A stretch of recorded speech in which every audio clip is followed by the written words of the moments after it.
wonder why I come up through the small glen just about every day of my life. Well, that's the reason.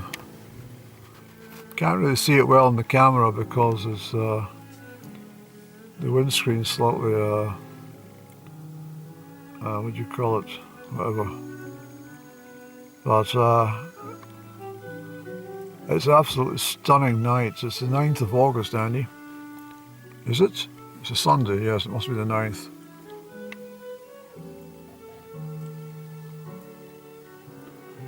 And for once there's no football on, so on the Radio Nangel, who join up with Radio Scotland on a Sunday from 5 o'clock normally, if there's no football. And obviously we've got the classical music. Not Radio Nangel classical music, but BBC Radio Scotland sort of jazzy, classical stuff all mixed up. Is it jazz and then, sorry, classical then jazz. But I filled in here just now because it's just so stunning.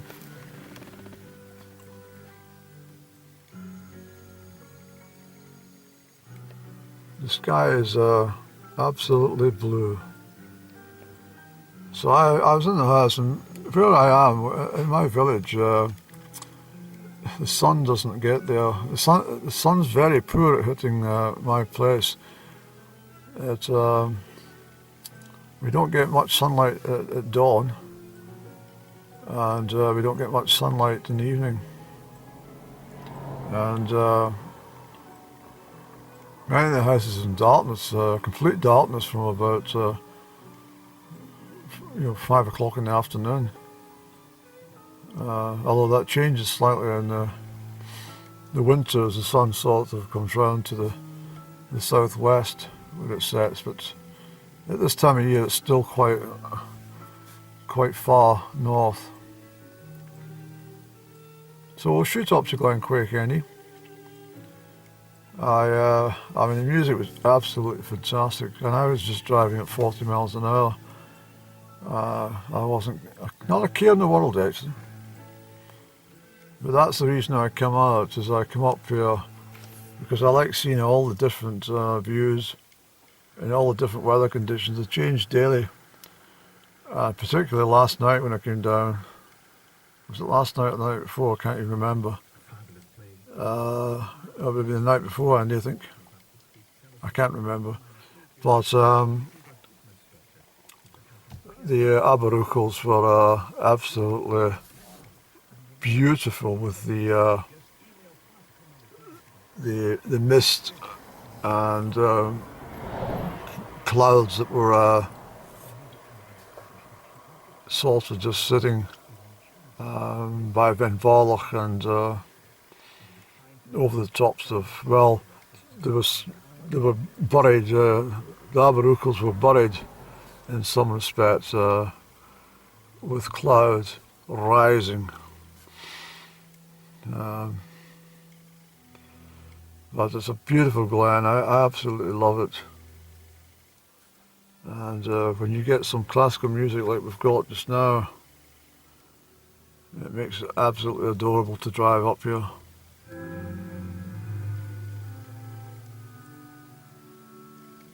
So that's exactly what we'll do.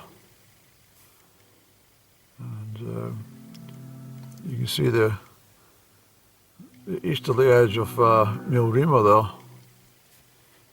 And it gives you an idea how just dramatic it is and how high the main mountain is as well.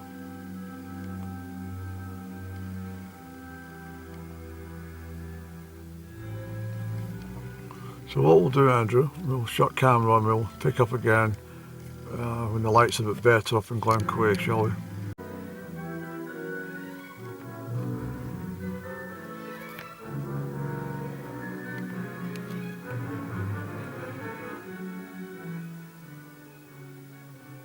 It's not quite as good as the lunchtime concerts that was played on BBC Radio 3 a couple of days back. Was that Friday, I think it was. Mind you, it wasn't live, it was recorded at the Barbican, I think, the BBC Chamber Orchestra. I think I got a load sort of half edited for that. But what I meant was the windows are misted up because for some reason the damn heater was on. It's a bit silly of me to put it up to 18 degrees. So I shall open the door slightly just now. Let that clear. But what I'm saying is down in the valley where I am, it's in complete darkness because the angle of the sun at this time of year hits the upper knock, and no light penetrates through at all. When I used to come home from my work, particularly in the month of August, not solely, it used to be dreadful. Gorgeous days, and then coming back at night, and the time I got my dinner prepared, eaten, dishes washed up, and I went out to the garden, the sun was, well, it was no longer there. So I take every advantage I can to come up here, and I love it. And as I say, every time I come up,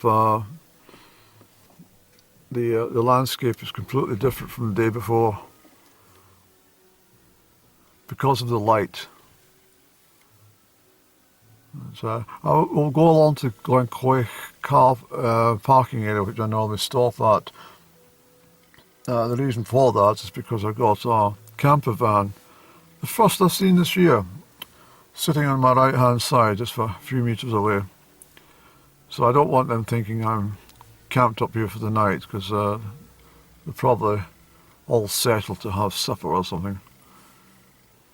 I haven't looked at the registration number, but I dare say they'll be Dutch. I'll have a quick glance when I'm reversing. But isn't it all beautiful, Andy, isn't it? Look at that.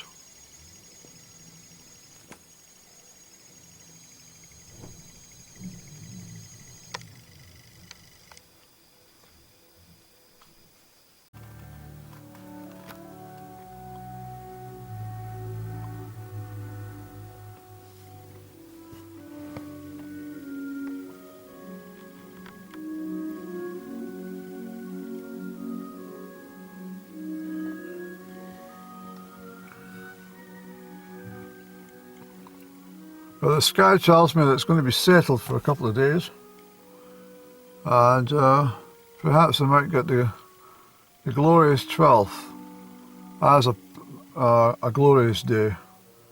I don't know. When's the new moon, Andy? It should be around the 13th or 14th of August, I think it is, Andy. It's a new moon in Leo. And it should be a full moon in Pisces. So, the year is definitely ticking forward, Andrew. For us all. Another year over. In fact, it's what I was doing tonight before I came out. I had a bundle of chores to do today. And quite simply, I just took my time and went through them methodically, the way I like to do it. When I clean the bathroom, I spend about an hour. I make it so clean that I can eat breakfast off the top of the lid of the urinal, the toilet bowl. We're very fortunate actually to have toilets in the house. It's not that long ago.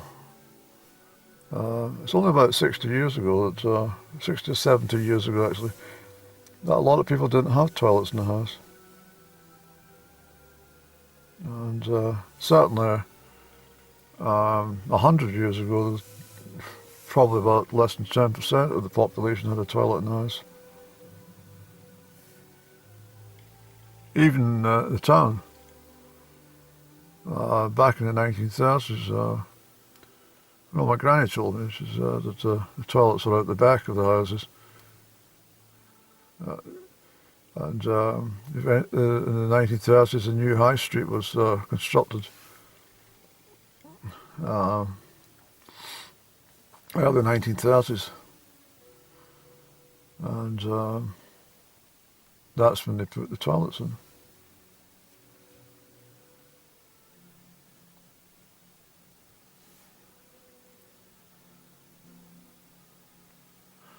Yeah, I was saying that I was, after my chores and spending about an hour to clean the toilet, well, the way I say that, it meant my bathroom was filthy. I don't mean that at all. But I like to make sure just everything is spotless.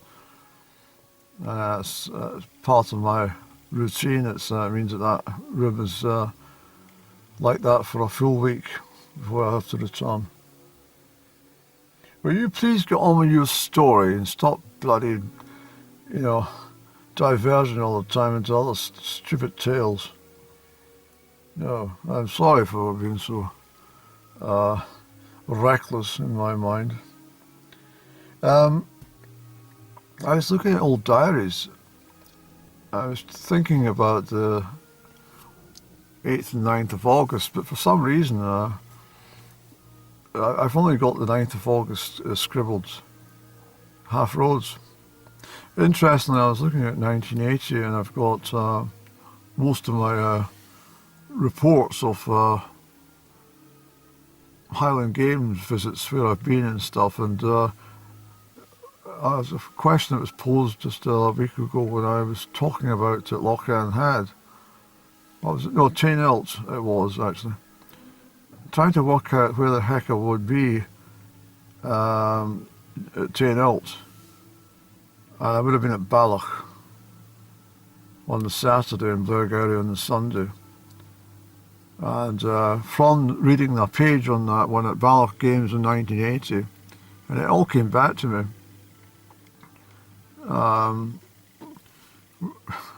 It's a naughty thing to do. We didn't do this often, but sometimes the professional runners would just get together and they would take all the prize money and they'd chop it up, and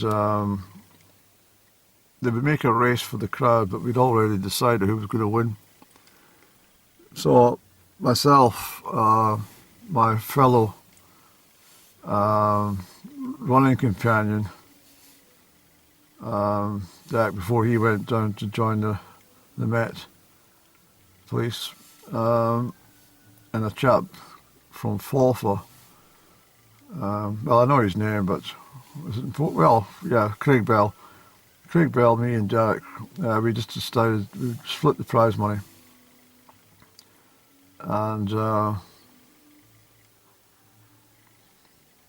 we came in first, second and third. And I was also looking at, I'm trying to remember if that was the same race meeting at Balloch. I think it was. Yes, it was. And me and Craig were, that's right, we made it a race for the crowd, but we already decided that's right, we still had the race. So me and Craig were battling in the last lap, and the bloody pipe band marched right in front of us. It was absolutely insane. They didn't look, didn't realise there was a race on, and they came bloody marching right, and we had to, it was just awful. Anyway, that's an old story. But interestingly, I also had noted the different locations I travelled with the lemonade lorry. I must have been something in my mind, but I cannot recall. I've got it written down. Went to Killin today, stopped off at a Donig Hotel. We went Lochran Head, Killin. Got a sandwich and a cup of tea at some hotel. I didn't name it. And then I said I've gone to a Donig, Kenmore, and we've gone to Aberfeldy. So it makes me think that on that journey we must have taken the Loch Tay Road, the south side, the narrow road. I can't bloody remember doing that. But it was a weekly run. And Wednesday was a Crane Lanark Day. Strathire, I've got it down. Loch Earn Head, Strathire. I've got 1980, speaking to a forester, gone to Strathire, headed up to Crane Lanark. But I haven't given any information about it all. But this is where my memories of all this stuff come from. But I can't visualise the Loch Earn Head at all. I do. I mean, I must have passed it bloody dozens of times, heading west to Highland Games and travelling on holidays and hitchhiking, and also bloody working with that lemonade lorry. So I must have seen it. But, you know, I've no idea why I can't. Well, I can see it, Andy. You can remember there's a building there, but you didn't probably take the same level of notice as you would now. And because we used to deliver up to the post office. The post office was up a little hill. It's now a house, but it's still got the post box outside the residential property. But that was the post office in Loch Earn Head. I remember all these things. But it was interesting just to read about the different Highland Games. And but I'm talking about what's the bloody size of the diary? It's about bloody that size, half that size for a bloody page. Not even that, Andy. You got about that much writing on a page of that size. So it's not really a lot, and you tend to write bigger when you're younger for some reason. Larger letters. But anyway, so it's just a 1980 diary I picked up, and I thought, have a look at that. Unfortunately, I didn't keep a record. Most of my diaries I flicked through, there seems to be big gaps in the summer and autumn. I don't know what it is. It all starts off pretty well at the beginning of the January or February, March seems to be okay, and then it starts to dwindle. It must be because I was busy. But it's interesting because you can just suddenly remember where you are at a given time, and look at that.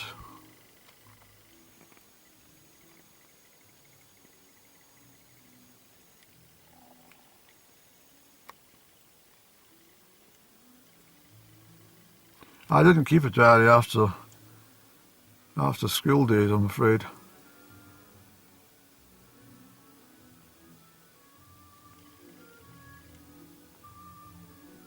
Well, I did, because it was 1980, didn't I? I just talked about it.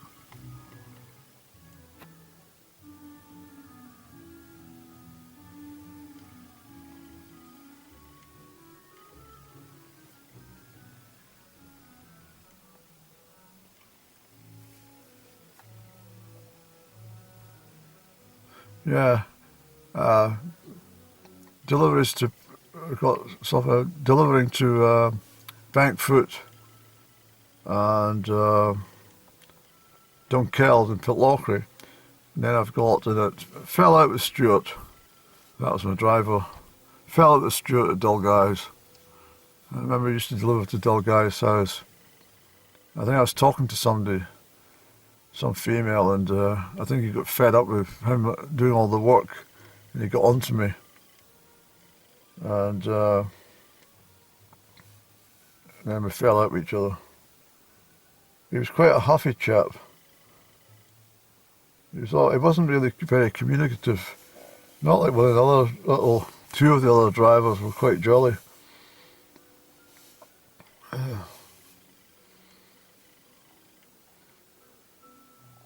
One of them had a habit of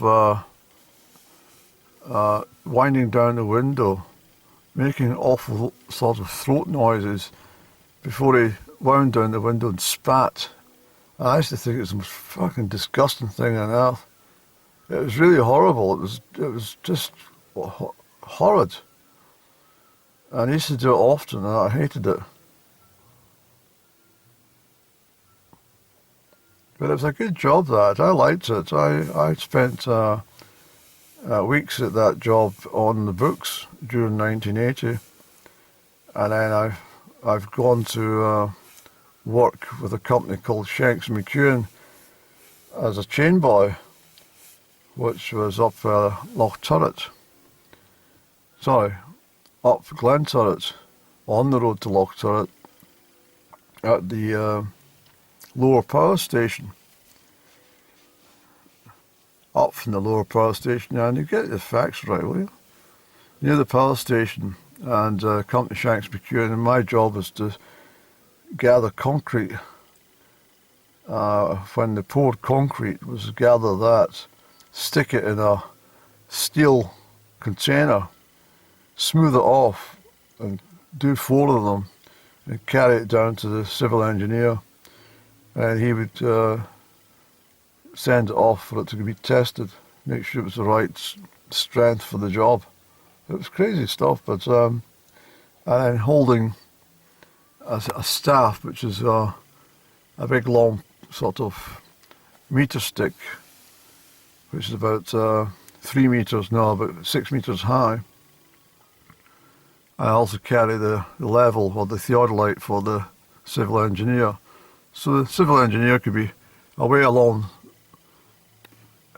there somewhere, and I would be standing with the staff, which looked like that pole, and he's, yeah, left a bit, right a bit, okay, hold it there, don't move, and then we'd go and stick a bloody, what would you call it, hilty nail into the ground, and that would be a starting point for a building or something, for the next part of the extension. It was brilliant money. I mean, I literally went from earning about £18 a week, I think I was getting, to about £90 in a week. I'd gone from this to that, and I remember having, I mentioned already about how much money I was making at the Highland Games.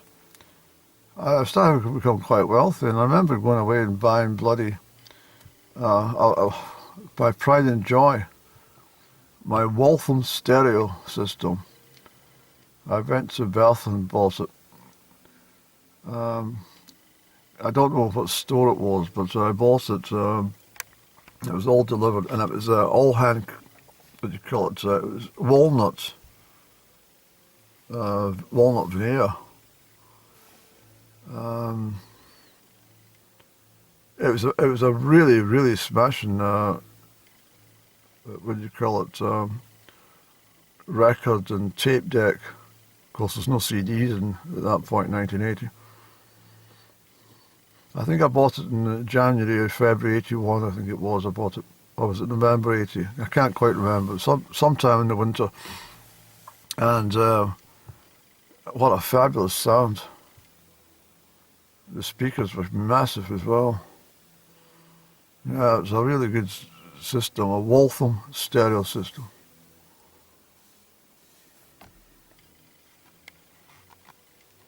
You did a lot of reminiscing, Andrew. Yeah, well, I was just telling you, I was looking at my diary. And did you pursue a job in construction after that? No, I did not. I got to March 1981 and the weather was so awful that we actually got snowed off. My mum used to work there as a secretary. She was part of the squad. She was a secretary. It was her that asked me if I wanted a job up there. They're looking for people. I said, what am I going to do? Dig holes? And she says, no. You'll be employed under the civil engineers. It's quite a good position you've got. So I said, that'll be fine, I'll do that. And by March the following year, the site got closed due to terrible weather conditions in March. February, March time. I mean, it was quite amazing when I think about it, because when I used to leave Crieff, I used to get picked up at the old cinema. I didn't get the courtesy of going up with my mum. She was chauffeur driven up by special members of staff. But I went up in the works van, an old bloody white shaky van, sitting in the back of it, bloody rocked about and all the rest of it. And flasks in pieces. Although there's a chap there, I always remember, his name is Aby. And he used to make bloody soup. And it was 3 packets of that packet Knoll soup. He used to put it in a great big bloody tea urn, filled with boiling water and stir it up. I think he stuck in a couple of raw carrots. And he used to sell it at 50 pence a time to the workmen. He made an absolute fortune every fucking day, above the job he had. But anyway, I was saying that when we get picked up, I mean, it could be raining in Crieff. When I got to the Barvik, it could be sleet. But when I got up to the halfway up to where I was at the power station, it was bloody 8 or 10 inches of snow. It was amazing. Hell knows what it was like up the tops. It must have been, I mean, so in that respect, this sort of, the winters don't seem quite so bad as they used to be. Well, not as bad as in the 70s or 80s anyway, or the 60s. Or the 90s. Or 2000s, or 2010s, and 20s. There's a grouse, look, she's got sense. She says, I know it's coming around to the 12th, I'll fuck off over here so they don't catch me on Wednesday. Yeah, so the story was that when I left the job, well, it paid off, and at that time, March, well, at that time in, what happened was you then signed on. But before Thatcher stopped this nonsense, what happened when you left the job, you got, what do you call it, you got all your tax back. Every penny you paid in tax the previous year, you got it all back. Thatcher stopped that one, you see. So it meant that and also if you left a job, well, I think it always applied if you jacked a job, if you gave up your job, you weren't allowed to claim any benefits for 26 weeks or something. But if you, like me, just were told that there's no more work because of that, was a different matter. So I claimed my tax rebate, and with the money I went down to see my great auntie in Rossi in Isle of Bute. And this would be March time, 81, and this is the time that I was sitting in the pub talking to someone, and they told me he was a fisherman. He had his own boat. I said, I'd love to go out in a fishing boat. That's one of the things I'd love to do. She said, you're very welcome to come out with us tomorrow. I says, really? Yeah. And she says, yeah. If you can be down at the pier for 6 o'clock, well, 5 to 6, don't be any later than 5 to 6. I said, that's fine, my auntie. He knew my auntie.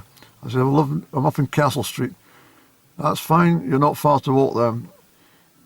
See you at 5 to 6 tomorrow morning. I think he got me a pint. And anyway, that was it. I went down at 5 to 6, well, 5 to 6 in the morning. The fucking police and the police and the fire engine and everything's there. His boat was on fire. And I fucking, to this day, I'm convinced that he thinks that I set fire at his boat at 5:45 that morning or something. But it was his whole boat was ablaze. That was the end of my fishing trip. I couldn't go. I said to him, "What's? Did you get anything to do with this?" I says, "No, I've just come down from Auntie's." He says, "Oh, bit of an odd one." I said, "No, speak to you last night. Meet you at 5 to 6, and I come down. My boat's on fire." I said, "Well, that's And to this day, I'm sure that man went to his grave. If he's still alive, I don't know. But if not, he went to his grave, probably still convinced that me fucking set fire to his boat. I didn't. I wanted to go out in the waters on the Kells of Bute on a fishing boat and head out to the Irish Sea, but well, I don't know how far I was going to go out, but I think we would have managed that. Yeah, so that was March 1981. I must rake up the photograph of me there. Yes, when I was into my denims.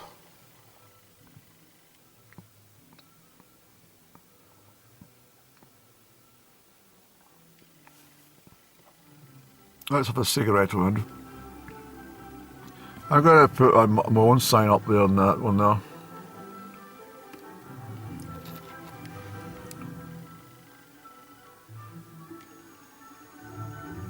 I don't know what I'll put up there, but I'm going to put something because I hate that black sticker that's on there. It doesn't look right. I'm going to put on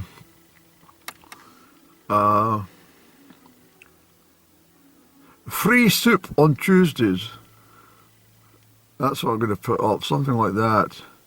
Or get your fish fingers here every Thursday at 2 p.m. Fish fingers for sale, Tuesdays and Thursdays.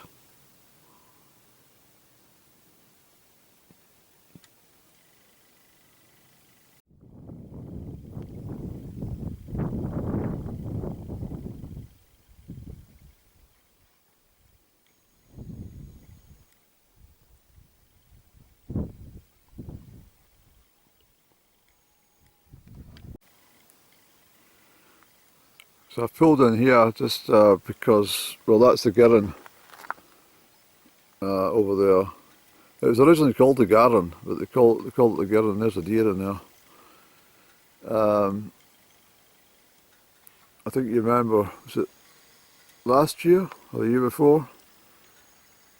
I took my laundry, my sheets and duvet cover and hung them on the rope up there, broke the rope.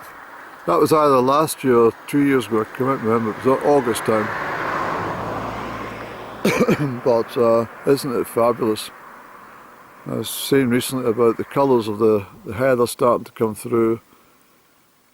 The late night sunshine hits it beautifully, and the bracken's still green, but when that goes, starts to go a bit more russet, and then the deep colours of the heather in a couple of weeks' time, it's absolutely beautiful. Of course, that's the way through to Logie Almond. That is a right of way passage as well, and you know that I've been on the tops of all this lot. So not terribly far from Amory at this point, but that's what I mean. It's the light creates all the different, because at this time of year you get it. In the winter months, sunsets or whatever in that direction, so it all changes completely. He's driving a little bit too fast, this chap, in my opinion. Well, I suppose he's got is it a Volkswagen Sirocco, is that the right name for that? I'm not really a car freak, but it's a vintage car, so I think he's out for a bit of a hurl. He says, I think I'll go out, it's a pleasant evening, I think I'll go out for a hurl. Where are you going to? I'm going to go through the small glen. I'm going to take a trip up Glenquaich. Well, enjoy your trip. I'll see you for supper.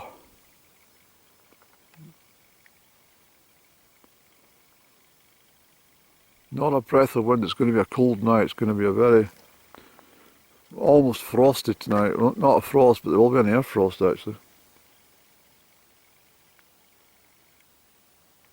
This is a almost perfect night actually for, you know, if the wind was just sort of touching to the north, we'd probably get the chance of northern lights, even in August. It's absolutely perfect. That's Crieff at the back there, Crieff. The midges are out though. Let's go down further end, we might get another place to pull in. But it's absolutely beautiful.